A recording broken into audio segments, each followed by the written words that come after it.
नमस्कार, मैं विष्णु शर्मा आप सभी का आपके ही अपने चैनल विष्णु एडीपी में हार्दिक स्वागत करता हूं। और हम आज कुछ नया ट्राई करने वाले हैं। इससे पहले आप सभी को पता है मैं बुक से कॉमिक्स से आप सभी को स्टोरीज़ क्या करता था, हिंदी टू इंग्लिश या फिर इंग्लिश टू हिंदी में ट्रांसलेट करके मतलब बताता था। ट्रांसलेशन वहाँ पे बिल्कुल आपको दिखता था, एक एक वर्ड दिखता था। लेकिन आज कुछ नया क्या ट्राई करने वाले हैं। स्टोरी आज भी वही रहेगी, नई स्टोरी रहेगी। बीरबल, अकबर बीरबल की बहुत अच्छी स्टोरी है, शॉर्ट स्टोरी है, लेकिन यहाँ पे आपको सुनना है। जी हाँ, मैं जो बोलने वाला हूँ वीडियो देखेंगे आप और सुनना है और सुनकर के समझना है। वैसे तो मैं ट्रांसलेशन हिंदी टू इंग्लिश करने ही वाला हूँ, लेकिन आपको ये ध्यान देना है कि जब आप सुन रहे हैं हिंदी में तो क्या आपको इंग्लिश समझ आ रही है।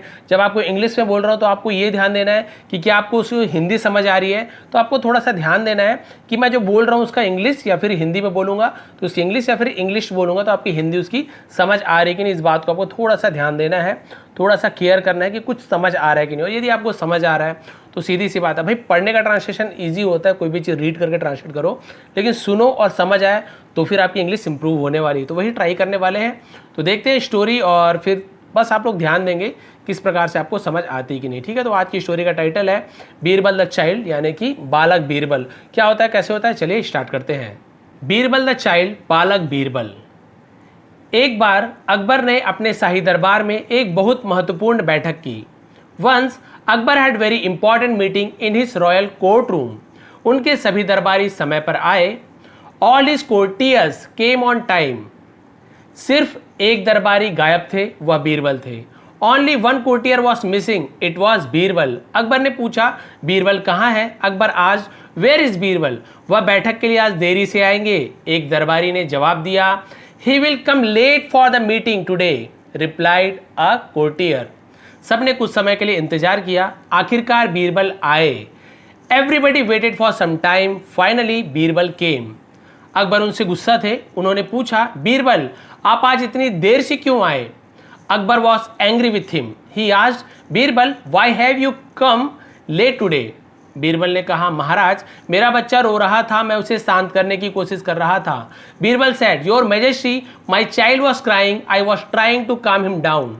अकबर ने कहा, एक बच्चे को शांत करने में इतना समय नहीं लगता है। Akbar said, it does not take this long to calm down a child. आपको बच्चों के बारे में कुछ भी नहीं पता है।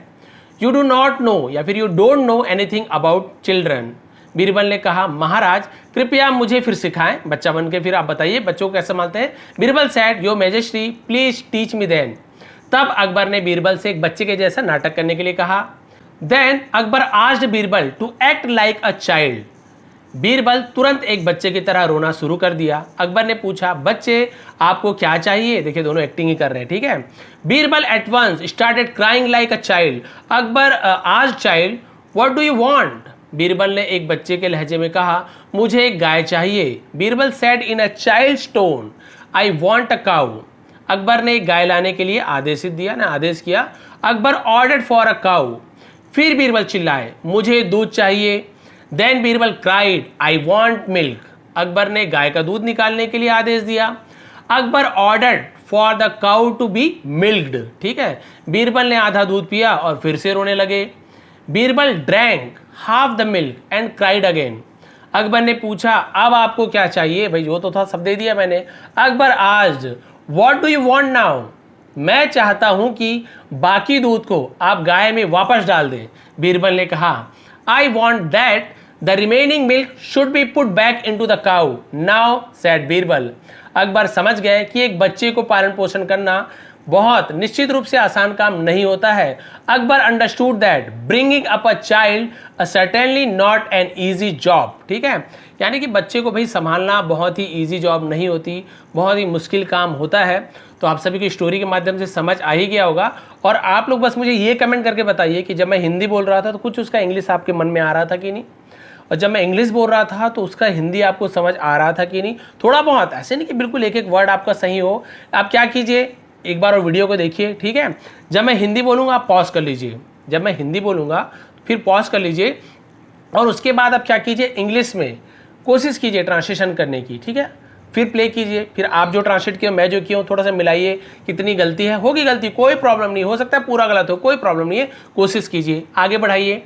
इंग्लिश में जब मैं बोलता हूँ तो सुनिए, फिर कोशिश कीजिए कि जो इंग्लिश में बोले थे इसका हिंदी क्या था, तो वो एक बार रिमाइंड कीजिए, मतलब ध्यान में उसे आप क्या कीजिए, ध्यान में लाइए कि मैंने जो बोला है इंग्लिश में उसका हिंदी क्या है, हिंदी का इंग्लिश क्या है। थोड़ा थोड़ा पॉज कर करके फिर से आप एक बार सुनेंगे स्टोरी को, फिर आपको पता चलेगा कि आपको थोड़ा बहुत समझ आता है कि नहीं, कुछ समझ आ रहा है कि नहीं, कुछ फ़ायदा हो रहा है कि नहीं। तो ये मैंने एक नया ऐसी प्रैक्टिस किया है, मैंने ट्राई किया है मैंने कि भाई आप लोगों को कुछ नया प्रैक्टिस कराऊँ। तो यदि थोड़ी भी पसंद आती है आज का जो तरीका था तो प्लीज़ आप लाइक करेंगे, कमेंट करेंगे, कमेंट जरूर कीजिए पसंद आने पर कि हाँ पसंद आया, नहीं आया तो भी कमेंट कीजिए, नहीं सर ऐसी वीडियो ना बनाए तो फिर नहीं बनाऊंगा। और बाकी जो पुरानी वीडियो वो तो चलेगा ही, पेंसिल वाला वो तो हमेशा कंटिन्यू करूंगा, वो आप सभी को बहुत पसंद आता है। लेकिन ये सब नया भी जरूरी है भाई, एक ही टाइप का रिपीटेड करना भी अच्छी बात नहीं है, कुछ नया सिखाना मेरी जिम्मेदारी है। तो आप लोग यदि थोड़ी भी पसंद आई तो प्लीज़ लाइक करेंगे, कमेंट जरूर करेंगे। आप सभी का बहुत बहुत धन्यवाद, आपका दिन शुभ रहे।